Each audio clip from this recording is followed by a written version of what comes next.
할렐루야. 우리 옆에 분들과 서로 문안하겠습니다. 하나님이 당신과 함께 하십니다. 하나님이 당신의 삶을 도우십니다. 하나님이 당신을 사랑하십니다. 우리 서로 축복합니다. 아멘. 하나님이 여러분들의 삶을 도우실 줄 믿습니다. 또 하나님이 여러분들의 삶을 인도하실 줄 믿습니다. 항상 그렇게 하나님이 우리를 참 잘 도와주시고 항상 우리의 삶을 우리의 눈으로 딱 보이게 인도하시면 좋겠는데 늘 그런 것 같지는 않아요. 그렇죠? 구약의 이스라엘 역사를 보면은 이스라엘도 마찬가지예요. 우리는 성경을 보면서 하나님이 이스라엘에게 참 많은 일들을 행하신 것을 보지만 사실 이스라엘의 역사를 보면은 일종의 암흑기라고 불릴 만한 시기들이 있어요. 하나님이 아브라함을 택하신 이후에 우리가 아는 것처럼 하나님은 이스라엘 백성들을 돌보시고 인도하셨습니다.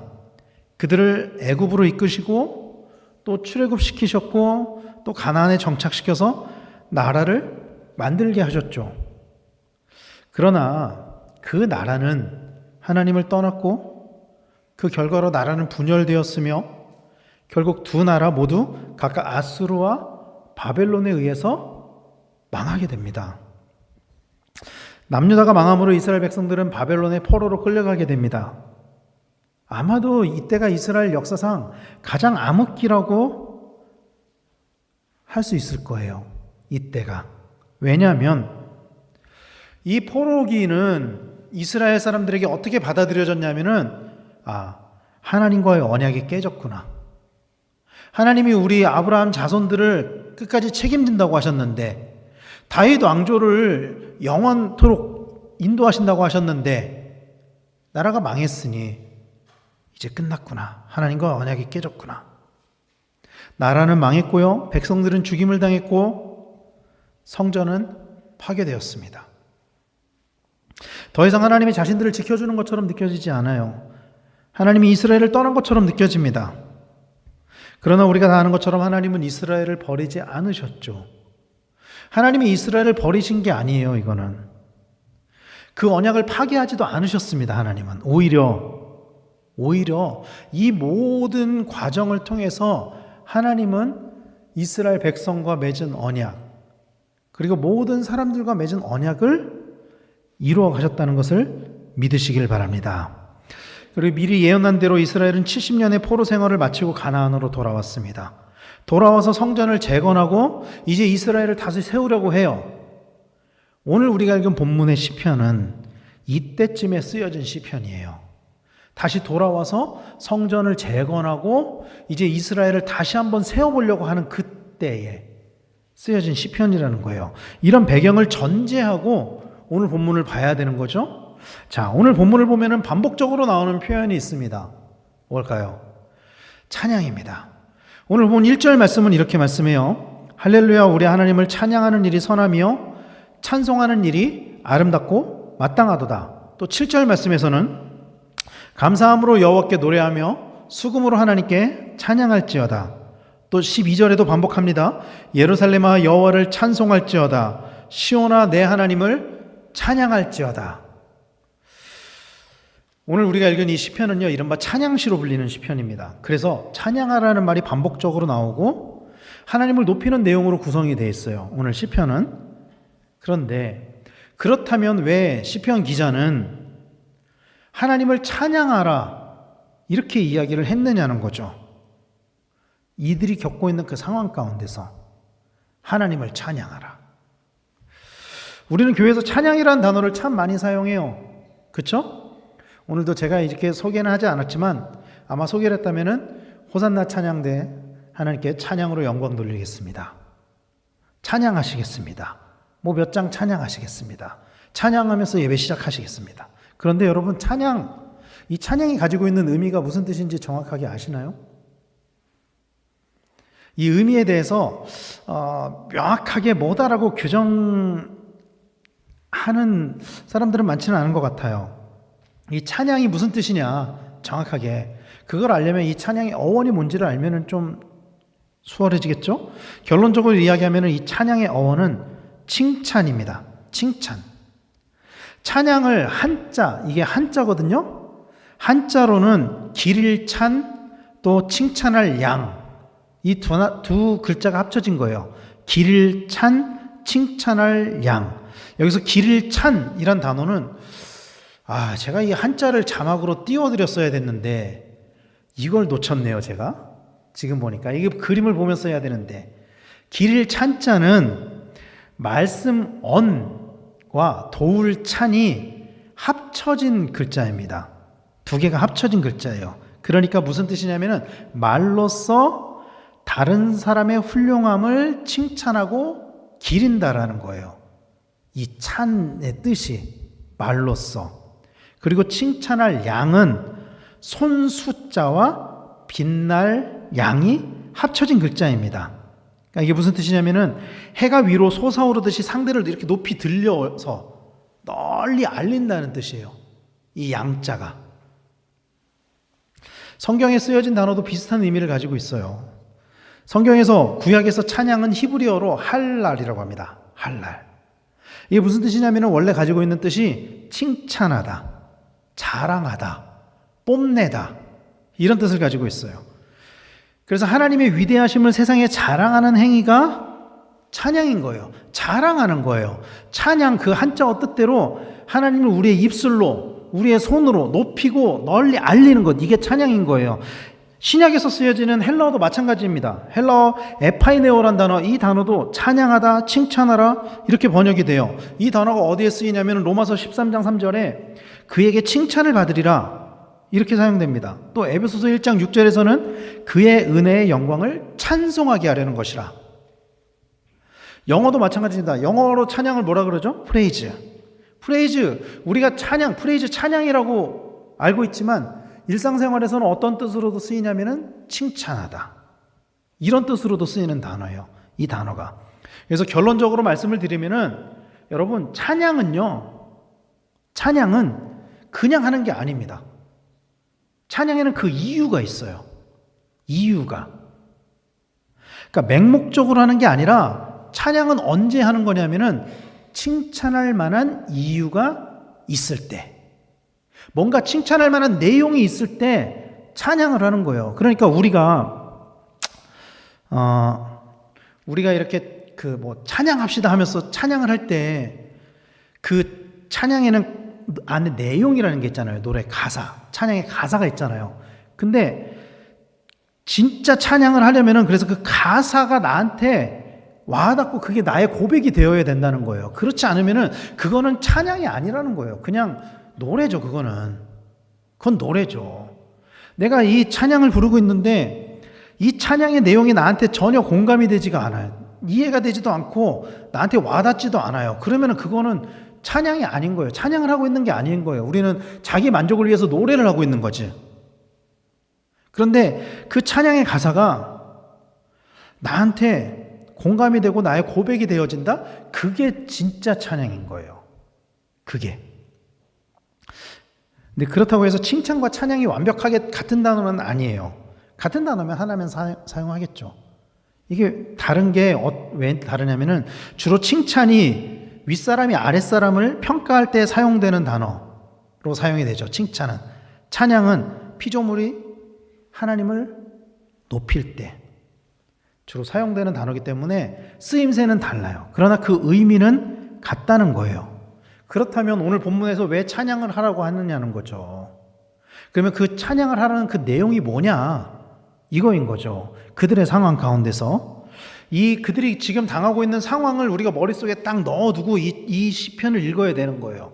이제 포로 딱 갔다 와서 성전을 막 건축하고 그런 상황이라는 거죠. 자, 오늘 우리가 읽은 시편은 세 부분으로 나눠집니다. 아까 읽었던 그 찬양하라는 세 구절 있었죠. 그 세 구절이 이 세 부분의 머리를 이루는 본문이고 그 다음부터 찬양의 이유를 이렇게 나열을 하는 거예요. 첫 번째 단락은 1절부터 6절까지입니다. 이 단락에서 찬양하는 하나님은 어떤 하나님이냐면 구원과 치유의 하나님입니다. 구원과 치유의 하나님. 이스라엘 백성이 하나님을 찬양하는 첫 번째 이유는 이거예요. 자신들을 포로지에서 이끌어내고 상처 입은 자들을 고치시는 분으로서의 하나님. 그런 분을 높이고 있다는 거예요. 오늘 본문 2절 말씀은 이렇게 말씀합니다. 같이 한번 읽겠습니다. 시작. 여호와께서 예루살렘을 세우시며 이스라엘의 흩어진 자들을 모으시며. 자, 여호와 하나님에 관해서 흩어진 자들을 모으시는 분으로 묘사하고 있어요. 이 흩어진 자들을 모은다는 것은 그들의 상황에 비춰보면 어떤 사건을 이야기하는 것일까요? 바벨론 포로 귀환. 흩어져 있던 자들, 바벨론으로 흩어져 있던 자들이 예루살렘으로 모이는 거예요. 그 주체가 누구다? 그 주권을 누가 행사하고 있다? 하나님이 행사하고 있다. 이스라엘의 멸망함으로 인해서 이스라엘 백성들은 뿔뿔이 흩어졌습니다. 그러나 하나님이 예언하신 그 말씀 그대로 포로 사역을 70년 만에 마치게 하셨고 다시 성전 중심의 공동체를 이루게 하셨어요. 다시 모이게 했죠. 그래서 이것은 1차적으로는 바벨론에서 귀환한 이스라엘 백성을 이야기하는 말씀이에요. 이 말씀은. 그러나 거기서 더 나아가서 2차적으로는 죄로 인해서 흩어졌던, 그 영적으로 죄로 인해서 흩어졌던 백성들이 은혜의 자리로 나오는 교회의 회복을 뜻하는 말씀입니다.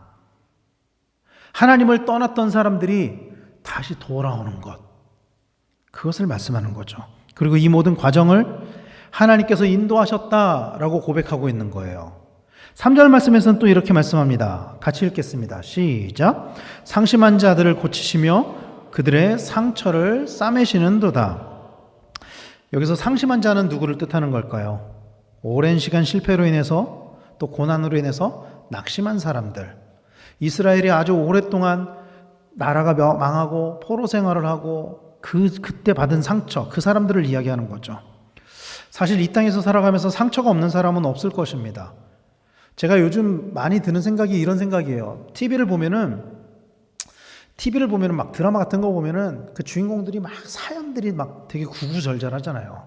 그런데 어떤 생각이 들었냐면은 저 TV 주인공이 아니라 현실을 살고 있는 우리 모두에게도 다 각자의 스토리가 있고 다 각자의 사연이 있겠구나. 각자의 상처가 있고 각자의 아픔이 있고 각자의 또 자기만 가지고 있는 그런 내면의 이야기들이 있겠구나. 어떤 사람들은 실패의 경험으로 인해서, 어떤 사람들은 관계 문제로 인해서, 어떤 사람들은 죄의 문제로 인해서 여러 가지 이유로 사람들은 상처를 가지고 살아갑니다. 그런데 오늘 말씀에서 이들이 뭐라고 고백하냐면은 하나님은 그런 상처를 외면하는 분이 아니십니다. 하나님은 그런 상심한 자들을 고치시는 분이십니다. 이렇게 고백하는 거예요. 이스라엘이 찬양하는 하나님은 그런 사람들을 고치시고 상처를 싸매시는 그런 분이십니다. 그리고 그 하나님이 오늘 우리의 하나님이라는 것을 믿으시길 축원합니다. 사랑하는 성도 여러분, 하나님은 상처를 고치시는 분이십니다. 그러므로 우리의 상처를 하나님 앞에 가지고 나가는 성도님들이 되시길 바랍니다. 그리고 그런 사람들에게, 상처를 가진 사람들에게 하나님이 어떻게 다가가시는지에 관해서 4절 말씀에서 이렇게 말씀하시는 거예요. 같이 읽겠습니다. 시작. 그가 별들의 수요를 세시고 그것들을 다 이름대로 부르시는도다. 아멘. 하나님이 얼마나 세밀한 분이신지를 나타내고 있는 거예요. 여러분, 우리는 하나님께서 우리의 머리털까지도 세신다는 건 다 알고 계시죠? 그런데 여러분, 머리털을 세는 것으로 멈추는 게 아니라 뭐라고 고백하냐면은 별들의 수요를 세시고 그것들을 다 이름대로 부르신다. 이렇게 말씀하고 있는 거예요. 별들의 수요를 세셨다. 별들의 수가 몇 개인지 아직도 우리는 몰라요. 그런데 이렇게 고백하는 거예요. 그 모든 별들을 다 부르셨다. 그런 하나님이신데 하물며 우리 한 사람 한 사람을 하나님이 모르시느냐 하는 거죠. 많은 사람들은 때때로 이렇게 생각을 해요. 하나님은 나를 모르시는 것 같아. 내 아픔을, 내 상처를 모르시는 것 같아. 그러나 하나님은 그 상처와 고통 중에도 함께 하시는 하나님이라는 것을 믿으시길 바랍니다. 이스라엘이 여러 가지 어려움을 겪었지만, 포로기도 참 어려운 시기였지만 그 전에 굉장히 어려움을 겪었던 시기가 있어요. 언제냐면은 애굽에서 노예 생활을 할 때입니다. 애굽에서 430년 정도를 있었고 노예 생활을 100년 넘게 했었을 것으로 추정이 돼요. 이제 고대 이집트의 역사랑 이렇게 비교를 해보면은 요셉을 모르는 왕이 등장한 시기부터 출애굽 시기까지를 한 130년 정도로 보거든요. 130년 정도를 노예 생활을 했습니다. 그때 그들이 어떻게 생각했을까요? 하나님을. 우리를 버리셨다. 하나님은 계시지 않는다. 그런데 여러분, 성경에 보면은 하나님이 야곱에게 뭐라고 말씀하시냐면은 너 걱정하지 말고 애굽으로 가 그러면서 나도 너희와 함께 갈 거야. 그렇게 약속을 하세요. 너네만 보내는 게 아니고 나도 너네랑 함께 갈 거야.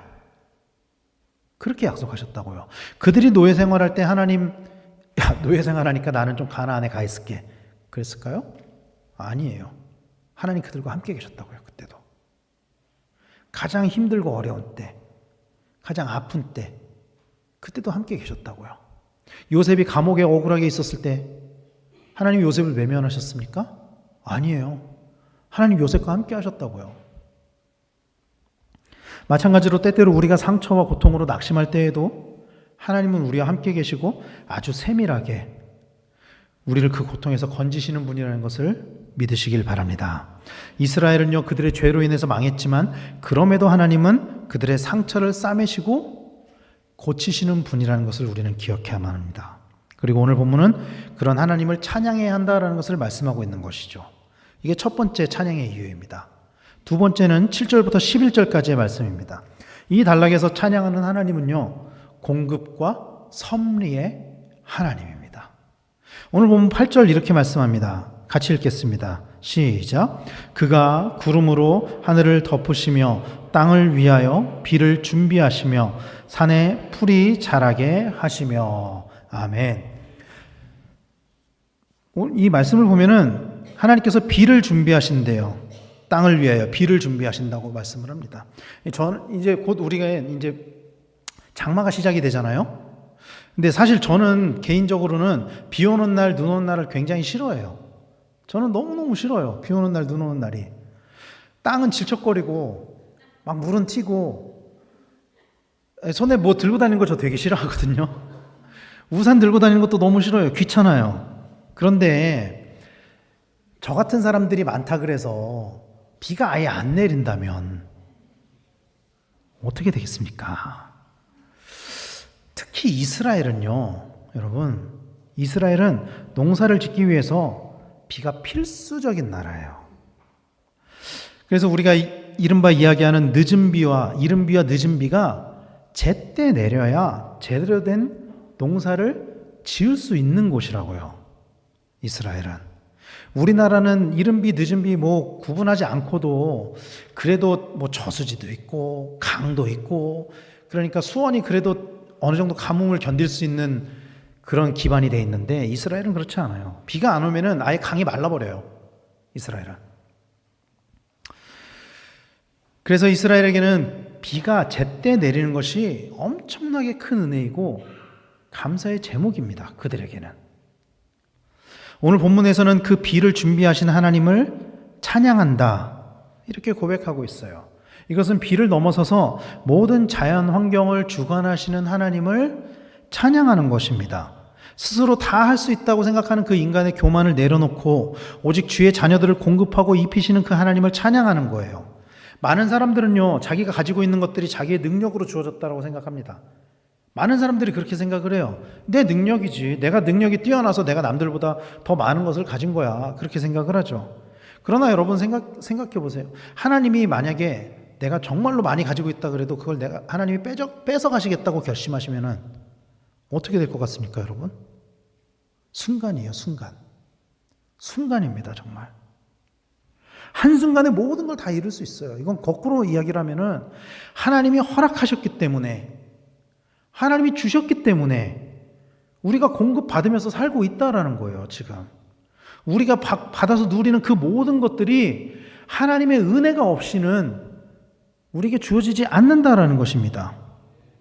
오늘 본문에서도 이렇게 고백을 합니다. 11절에 이렇게 고백합니다. 같이 읽겠습니다. 시작. 여호와는 자기를 경외하는 자들과 그의 인자하심을 바라는 자들을 기뻐하시는도다.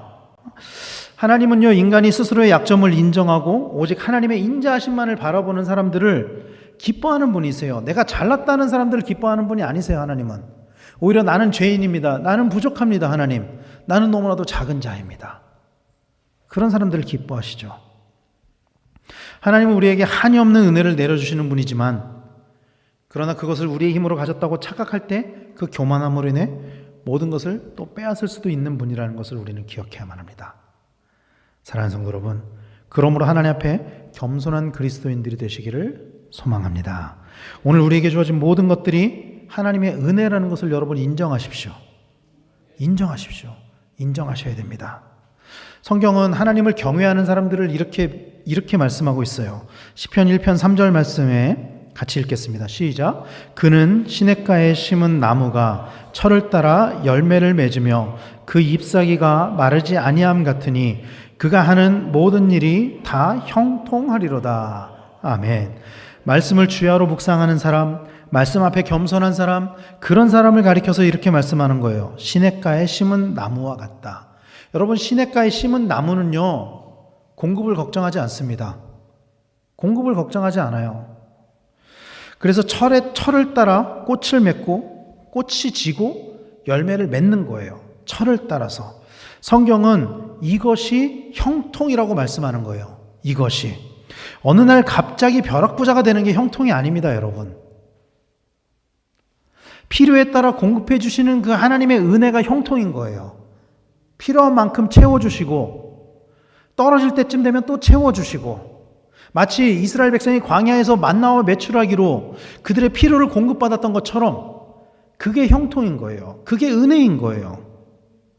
그리고 오늘 우리에게 주어진 그 모든 것이 그런 형통의 과정으로 주어졌다는 것을 믿으시길 바랍니다. 그러므로 우리는 모두 형통한 사람입니다.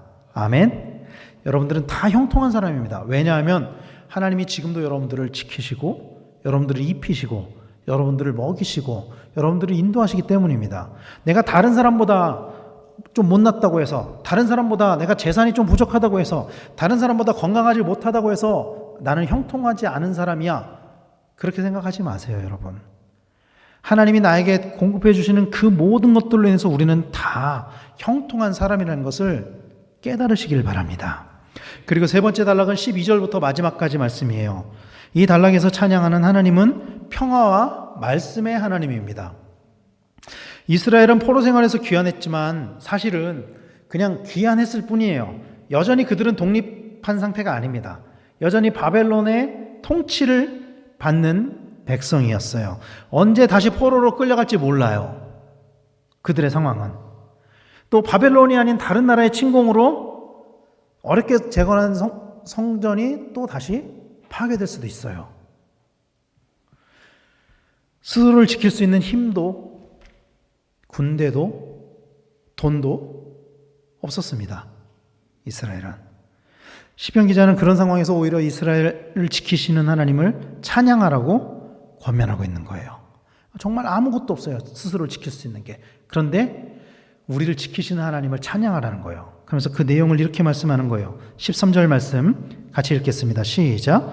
그가 내 문빗장을 견고히 하시고 내 가운데 있는 너의 자녀들에게 복을 주셨으며. 문빗장을 견고히 하셨다. 문을 딱 걸어 잠궜다는 이야기죠. 그리고 14절에 이렇게 말씀합니다. 같이 읽겠습니다. 시작. 내 경내를 평안하게 하시고 아름다운 밀로 너를 배불리시며.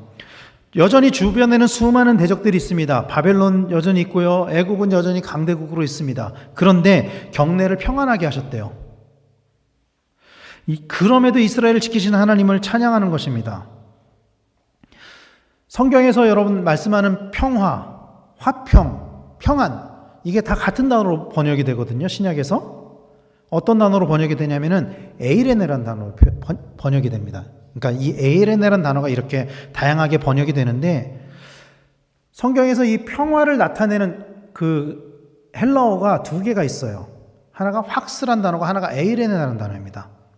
팍스는 이 평화가 외부로부터 오는 평화를 이야기하는 거예요. 전쟁이 없고 나라가 정치적으로 안정되고 나라가 부강하고 돈이 많고. 근데 이 에이레네는 외부 환경이 아니라 이 안에서 오는 평화를 이야기하는 거예요.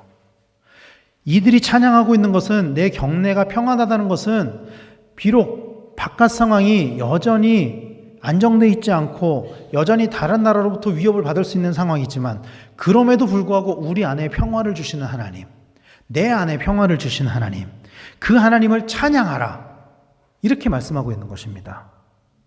그러면서 기후를 주관하신 하나님을 또 이어서 고백해요. 그렇게 우리의 내면의 모습과 또 모든 자연 환경을 지키시는 그 하나님, 그 하나님을 찬양하라, 그렇게 고백하고 있는 것입니다. 사랑하는 성도 여러분, 성경은요, 우리를 지키시는 분이 하나님이라고 말씀하고 있습니다. 우리의 힘으로 우리를 지키는 것이 아니라 하나님이 우리를 지켜주신다라고 말씀하고 있어요. 시편 121편 5절 6절 말씀 같이 읽겠습니다. 시작. 여호와는 너를 지키시는 이시라.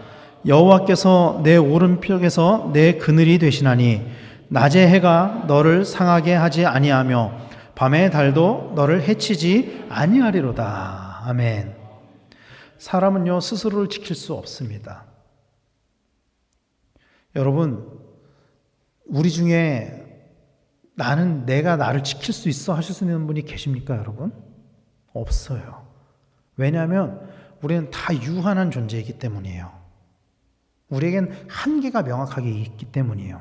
그러나 전지전능하신 하나님이 우리의 아버지가 되실 때, 우리의 주인이 될 때, 그때 우리가 뭘 누리냐면은 샬롬을 누리는 거예요. 에이레네를 누리는 거예요. 날마다 그런 하나님의 날개 그늘 아래 있는 그런 성도님들이 되시기를 간절히 소망합니다. 그러나 이 은혜가 모든 사람에게 다 주어지는 것은 아닙니다. 오늘 본문 19절 20절은 이렇게 말씀을 해요. 그가 그의 말씀을 야곱에게 보이시며 그의 율례와 규례를 이스라엘에게 보이시는도다.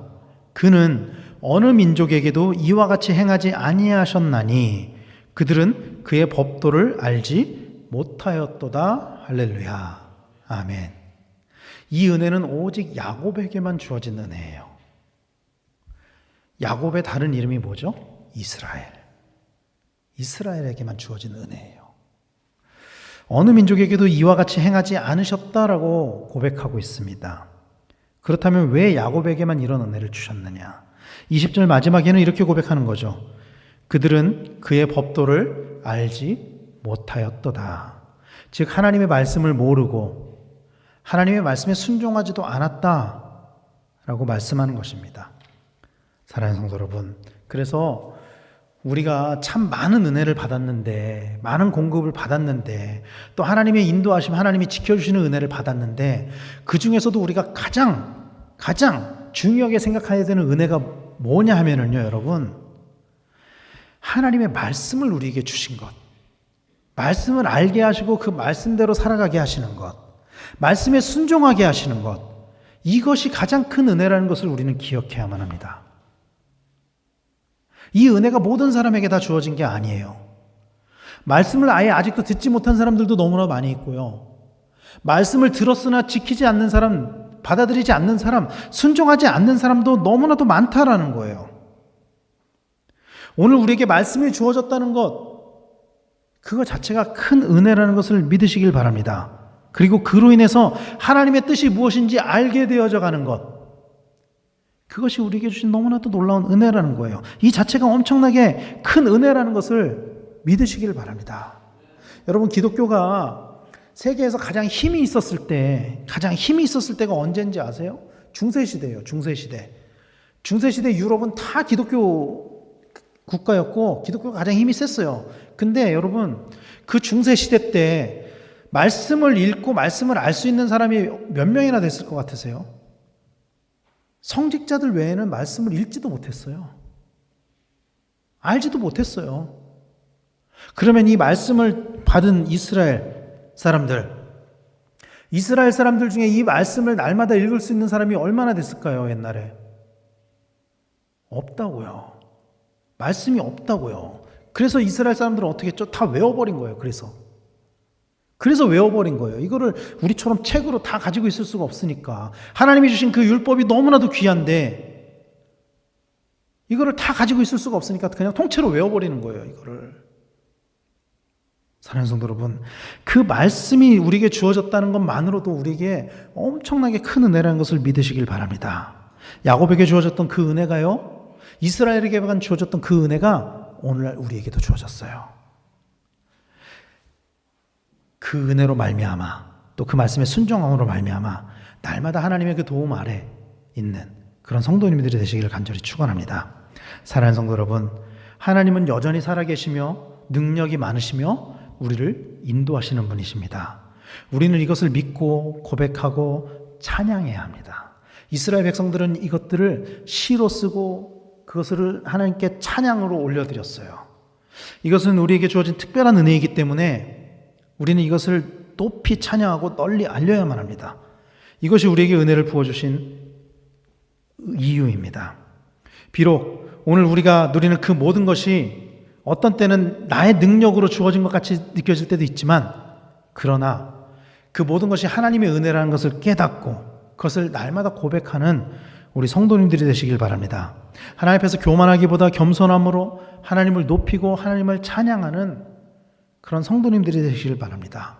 이 찬양은 우리가 일반적으로 찬양이라고 하는, 찬송이라고 하는 곡조를 붙여서 하는 찬양만을 이야기하는 것이 아니에요.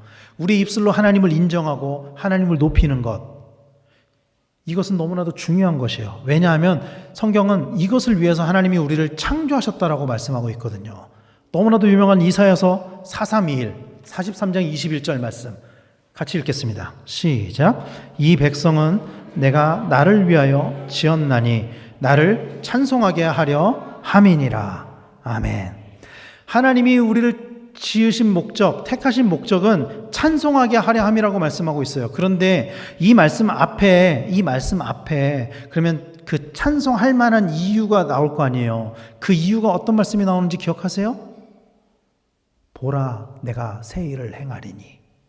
그 말씀이 있는 거예요. 이제 나타낼 것이라. 그리고 하나님 나라가 주어지는 것을 말씀하는 거예요. 사랑하는 성도 여러분, 우리는 우리에게 주어진 그 하나님의 은혜로 말미암아 하나님을 찬송해야 합니다. 고백해야 됩니다. 인정해야 됩니다. 이것이 우리를 지으시고 택하신 목적이라는 것을 믿으시길 바랍니다. 하나님은 우리를 회복시키시고 우리를 먹이시고 우리를 공급하시는 분이십니다. 또 우리를 지키시고 우리를 말씀으로 인도하시는 분이십니다. 그런데 여러분, 우리는 생각해야 돼요. 우리는 이런 이유만으로도 99%의 찬양을 해야 되는데, 솔직히 조금 원망할 때도 있으니까 100%라고는 제가 못하겠고 99%라도 찬양을 해야 되는데, 반대로 99%의 원망을 하면서 살아가고 있지는 않느냐는 거예요. 1%만 찬양하고 나한테 부어주신 그 놀라운 공급의 은혜, 평화의 은혜를 기억하는 게 아니라 정말 가끔 나한테 오는 어려움, 곤란한 것들, 환난들, 그런 것들만 보면서 원망하고 있지는 않느냐는 거예요. 여러분, 우리의 삶 한번 돌아보세요. 하나님이 나에게 어떤 일을 하셨는지 한번 돌아보세요. 그때 우리에게 하신 일들로 인해서 하나님을 찬양하게 될 것입니다. 하나님 나에게 이런 은혜를 주셨지. 그래서 여러분, 찬양은요, 의무이기도 하지만, 성경은 찬송을 하거든요. 의무이기도 하지만 은혜를 받은 사람의 자연스러운 고백이기도 해요. 은혜를 받았으면 당연히 찬양을 해야 한다는 거예요. 이런 믿음의 고백이 넘치는 우리 모두가 되기를 간절히 축원합니다. 우리가 스스로 이루었다 생각하는 그 모든 것들도 하나님의 은혜가 있음을 깨닫고 또 그것을 고백하고 그것으로 말미암아 하나님을 찬양하는 우리 성도님들이 되시길 간절히 축원합니다. 그래서 우리의 모든 일상이 하나님을 원망하는 것이 아니라 하나님께서 나에게 하신 일들로 인해서 날마다 하나님을 높이고 하나님을 인정하고 하나님을 찬양하며 사는, 그리고 그로 인해서 하나님께 더 많은 공급과 더 많은 은혜를 받아 누리면서 살아가는 우리 강백교회 성도님들 다 되시기를 예수님의 이름으로 간절히 축원합니다. 기도하겠습니다.